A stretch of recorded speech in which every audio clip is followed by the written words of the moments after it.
Good evening and welcome to Reality Check. I am Sanket Upadhyay. At the very beginning, we want to first tell you what we are trying to say with the help of this program. We are still grappling with the second wave, but is a third wave inevitable? The idea is not to scare people, but to tell them with the help of facts that perhaps this could be an inevitability. Let's put those facts right in front of you. So fact number one is that the government says that there will be 2 billion vaccines by December. But can we vaccinate that many people in this country by December? The number of vaccinations required for herd immunity in this country is 94.5 crore. 94.5 crores. The total vaccine doses needed is 189 crores. The total number of people vaccinated so far is only 18.4 crore. So do you see this difference? You need 189 crore doses to vaccinate 94.5 crore people, and so far you are at 18.4 crore. So if you go by the present strike rate and just do a calculation, if we follow this strike rate, we will only be able to achieve our targets in December 2023. December 2023.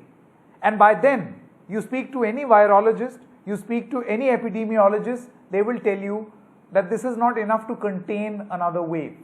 So a third wave at this present strike rate will be inevitable. Number two, India's vaccination drive. Where is it right now? Let's take a look at these figures. On the 16th of May, we vaccinated 17.8 lakh people. On the 9th of May, this was 18.6 lakhs. 2nd May, 20.2 lakhs. Do you see where we are going? We are going backwards. And on the 25th of April, we were 23.8 lakhs. We were vaccinating more, however slow it was, we were still vaccinating more about a month ago. We are vaccinating far less. Our strike rate has gone down instead of going up. So first of all, we'll have to make corrective measures, and we'll have to at least vaccinate at the pace of 1 crore a day. Do we have those systems in place? And most important question, do we have the vaccines to be able to do this? And if all of this is not done soon, we come back to the main question that we are raising right here on this show. Is a third wave inevitable?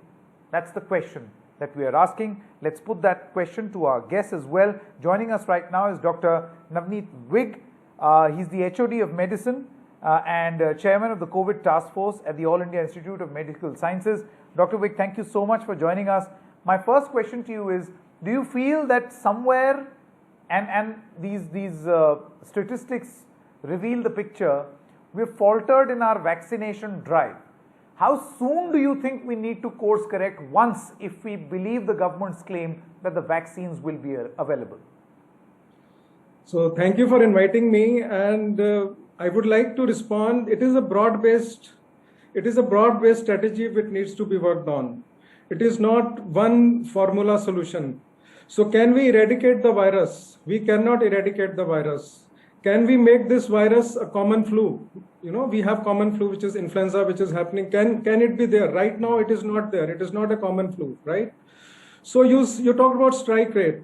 So that brought me to the cricket match. You know, is it a one-day match? It is a T20, or is it a test match? I would say it is a test match.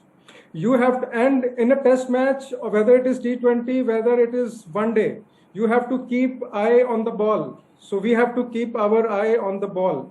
So we have to break the chain all the time. How we will break the chain? So we will break the chain by keeping our test positivity rate in cities to less than 5% and in villages to less than 1%. Then comes the role of vaccination. So that means if our test positivity rate is high, we have to put in the restrictions. Then comes the role of vaccination. Vaccination, there are two types of vaccinations. Social vaccination will never go away. We have to understand this, that masking will not go away even if we take a vaccine. So vaccine numbers are low at this moment, I agree, but in future it will come up. So vaccinating in such a big country with a big thing and giving vaccine in villages, it's going to be a big drive. It will be a massive drive. How it will happen, we will see over next few months. Third thing is health infrastructure. No, Dr. Vig, the reason why I ask you this question is because we spoke to a lot of experts in the country and they said that we have the systems in place. This is a country which has successfully carried out a pulse polio drive. Now, obviously, those are just 2 drops and this is a proper injection. But the point is that we have the ability of reaching a lot of people in one go. So that system is in place. So, how soon do you think, Dr. Vig, that we have to activate that system? Absolutely. Provided the vaccines are available. We have to have the debate altogether. We have to have the vaccine in full numbers, but at that same time, we cannot ignore social vaccination the way we have ignored in the past. First wave came, everybody said second wave will not come. That is why I'm saying, please keep eye on the ball. Unless we do social vaccination, what US has done, US has said, CDC has said, please don't wear mask. Everybody in US has started going without mask. Imagine vaccinated people and not vaccinated people roaming around together. So this cannot happen. Even if I am vaccinated, please let us ensure that at least we wear mask. Vaccines will come, they have come, people have, it is like a train. When train comes, reaches the platform, who goes in first? First, healthcare workers went in, then goes the frontline workers, then 60 years, then with comorbid condition, then 45 years. Now, I would suggest that let us make it 35 to 45 rather than saying 18 to 45, so that at least 35 to 45 is taken care of. Then we say 25 to 35, and then in the meantime, our vaccine will come much more in amount, and then we can vaccinate our children. So you agree that this opening up for all is a bit of a problem? I mean, so much so that now that we've opened it for all, we are actually vaccinating far less. That's right. So that is right. So again, the platform, who goes in first women goes. So we have to respect everybody. Currently, I would suggest that we can course correct. We can make it from 35 to 45. Then we have sufficient vaccine when we make it from 25 to 35. And that too with comorbid condition. I would suggest 18 years and above with comorbid condition, vaccinate them first. Then from 35 to 45. So gradually we can course correct. So that is not a big issue. But my main concern is, you can break the chain, you can keep eye on the ball, you can keep test positivity rate, you can open restrictions slowly, and when numbers go high, test positivity rate high, you can again suppress this. Sure. It is suppress and lift strategy for a long term, maybe 2 to 3 years. Most important is health infrastructure. Okay. This is the only opportunity for us to improve health infrastructure in this country.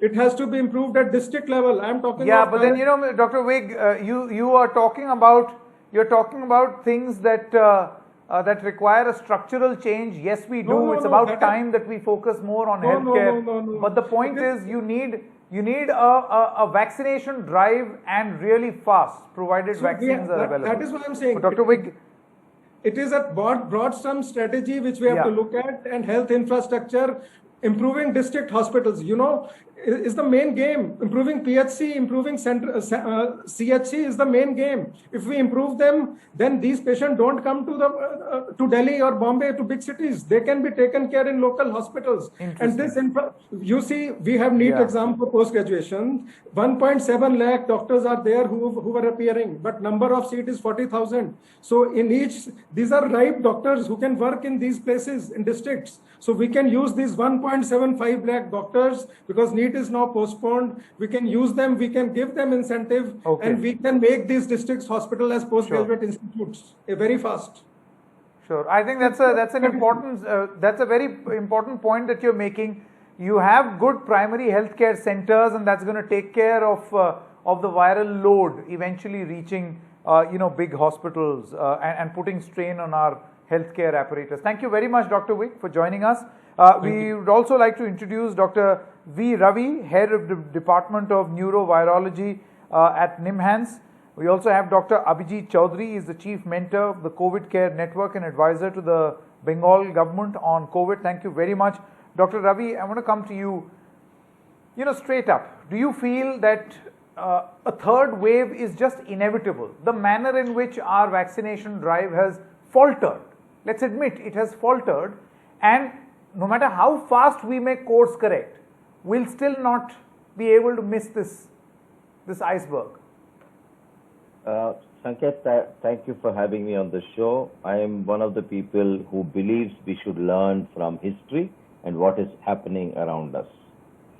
So I believe there will be a third wave. Yeah. How big the third wave will be will depend on how responsible all of us behave. I want to underscore what Navneet said. It's very important. The only way the third wave can, the prominence of the third wave can be reduced is people start wearing masks, maintaining social distancing. I think one area where in this country as a whole we are lacking is behavior change communication. We have to really sit and break our heads on how we are going to communicate with our people. And two, it's very important that everybody who makes an opinion on public should behave responsibly. So I think these are two important things. I think fear-based messages don't do the trick. Hope-based messages, giving alternatives to people and telling, look, this is one way of living and not getting COVID, these are important. Thirdly, I would say, assuming that there is going to be a third wave, which will be as bad as the second wave, all preparations must be afoot. Whatever is being done now has to be sustained, whether it's beds, oxygen or drugs. And also, I'm one of the first people who went on record saying, children are likely to be more affected in the third wave, so let's start preparations for it. Yes, but then, Dr. Ravi, how? That's the most important question. I asked this question of the head of the NTAGI, Dr. N.K. Arora, and he said that as of this moment, there is no conclusive study to prove that a next wave may most likely affect children, much more than what it already is now. Sanket, I would like to put my points across. Sure, sir. Adults are getting vaccinated or infected. In the first two waves, we saw a large number of adults above 18 getting infected. Children were 4% in the first wave, they are 10% now. Our Sero survey shows that 20 to 25% children are already exposed, National Survey survey. To taken together, 25% in Sero survey, 10% in second wave, 4% in first wave, total it 40% are already seen the virus in children. Number two, most important, they don't have vaccines as of now. So 60% are exposed. 30 crore children are there. 60% of that is 18 crore. Even if 10% of them get infected in the third wave, that is 1.8 crore. If 1% of them... No, but one thing we have learned because of the second wave that we can't leave anything to chance or guesses. Exactly. So every possibility has to be understood and 1% severe disease, that's 1.8 lakh children who will need ventilators. I believe I would like to be proven wrong, but the country should not be wanting when there is a surge in children. This is an opportunity knocking at our doors. I think we should use it. Correct. I think enough doctors who have studied this subject have been warning us of this possibility. Very quickly, Dr. Abhijit, coming back to you, health is a state subject. Just a short while ago, we were speaking to Dr. Vig, and he said that you've got to build your state level, district level, taluka level, block level infrastructure as far as healthcare is concerned. Vaccination process in a country as huge as ours is obviously going to be a challenge, even if we have all the doses as per the projections of the government. How big a challenge do you think this is going to be? And do you feel that we are in any case, in all likelihood, about to miss the deadline? Mr. Sanket, we need to be very clear that the primary problem in expanding our vaccination network to our country's citizens had been availability issues. Somehow we had been not got ourselves prepared the way we felt or we thought. We never thought of that the second wave would come this way. And now, we are thinking of the third wave. So what happened is, because of the complacency and a sort of denial circumstances, we really did not get us ready with the amount of vaccination that was necessary. I'm being cynic. But let me tell you, to me, it looks like we can take the vaccines as are available to our country's people. We have got that network across the country. Because they are initially, we were told that we will give vaccines through polling booths and all. And we have got plenty of health workers whom we can train up to get the vaccine. But the primary responsibility of the country's healthcare providers, planners and the government, would be to make vaccine available in adequate number to the people. So once that is available, I think they should, apart from government, they should also encourage involvement of the NGOs. Because we need to expand our I think that's a very, very interesting suggestion. That if you got to crush or bend the curve, it's important to trust more people and build a wider network. Get in the IMA, get in more NGOs and control, and that process on war footing needs to begin. Dr. Subhash Salunke is also with us. He's the Chief Technical Advisor on COVID-19 to the Maharashtra government. Dr. Salunke, would you agree that this is the time, provided vaccines are available, because right now the biggest problem is we don't have vaccines. Provided they're available, as far as the projections of the government is concerned, do you think that the vaccination drive has to be on war footing and the preparation has to begin right now, given how we have faltered? I think the preparation should have been begun yesterday. That means unless we are going to vaccinate, I think you have already made this point. All other panelists have made this particular point. See the situation that is going to evolve as a country. Delhi is showing decline, Maharashtra is showing decline, and you will find by end of May, everywhere cases are going to go down, even though the deaths may not. People are going to put pressure on the government by saying that please ensure that there is no more lockdown, allow people to come out, let there be economic activity, and this is a sure recipe of ensuring that the third wave is going to come. And that is the reason now government has only two options. One is restrict the movement or concurrently start the vaccination. Now vaccination, which should have been really planned quite well, and also in many states like Maharashtra and others, vaccinating the expected number of our population is not a big task. We have done it. We can do it. In spite of inadequacies of the health system, what is the bottleneck or, what we call as a real difficulty is the supply of the vaccine. If we are in position as a country to supply vaccine, and number one, we need not do vaccination throughout the country at a given point of time, everyone. That's not needed. What is needed? Identify high-risk areas, identify high prevalence areas, identify high prevalence districts, cities, towns, involve NGOs, private sectors. It's possible in spite of our whatever weaknesses of the health system. No, Dr. Salunke, let me ask this question. Let me take a full round. This point has been mentioned by all doctors. Let me ask every one of you, do you think that this effort should be decentralized or centralized or collaborative? We'll begin first with you, Dr. Ravi. As far as mass vaccination within this year is concerned. Collaborative. That is the way forward. No one agency, center or state can achieve it. We have learned very, very nice lessons in polio vaccination. Polio vaccination was not a government movement alone. Government did a lot. I'm not denying it. But we had so many people, Rotary, other NGOs, IMA, everybody contributed. I think collaborative is my take on this. Sure. What about you, Dr. Abhijit? What do you have to say? Yeah. See, polio also had its own set of challenges. You had multiple reports of polio vaccines going bad, being administered to children. So how do you learn from those mistakes and do it really fast?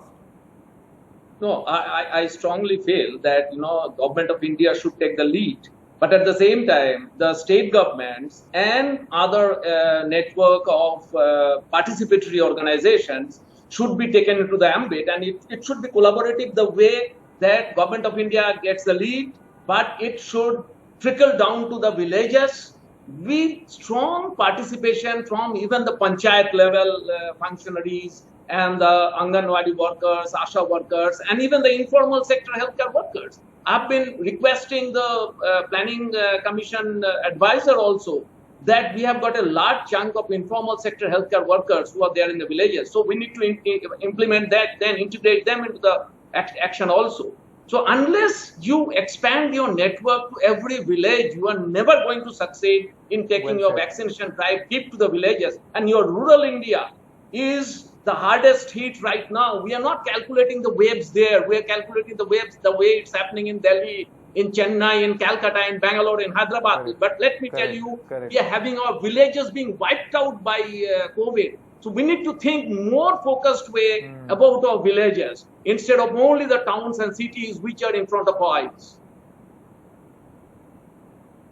Dr. Salunke, would you like to suggest something to the central and state governments? I mean, clearly, many experts are now saying you need collaboration. This has to be top of the mind stuff for all politicians, all walks of life to come together and do it. I mean, there's a UK model where they went into a strong lockdown.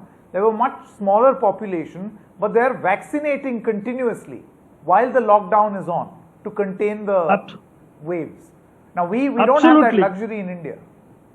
No. I think Sanket, let us appreciate. We have no alternative but to use the combination of the two strategies. One, it has to be decentralized and collaborative. All panelists have already indicated. But let me assure you, Government of India, state governments, in spite of all the best efforts, unless there is a public participation and unless people start saying that there will be some restrictions of the movement, and unless people start feeling that unnecessary movement, super spreading events are not allowed to happen for next 5-6 months, we are going to land in trouble. Mark my word. If we allow ourselves to go back to situation of Jan, February, we are going to invite the third wave.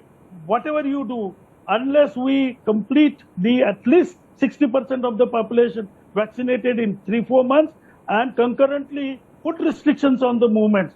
Without restrictions on the movement, we will not succeed. Mark my words. I think that's a very, very sound suggestion. Let us hope central as well as state governments are listening to the advice of the doctors right here. They know what they're talking about. They had warned of the second wave also in the past. Will the political bosses who are supposed to take these decisions listen in? This is not the point or not the time to fight over toolkits. This is the time to put your head together to avoid a possible third wave. It's knocking at our doors. Thank you very much to all you doctors for joining us. That's a wrap in this edition of Reality Check.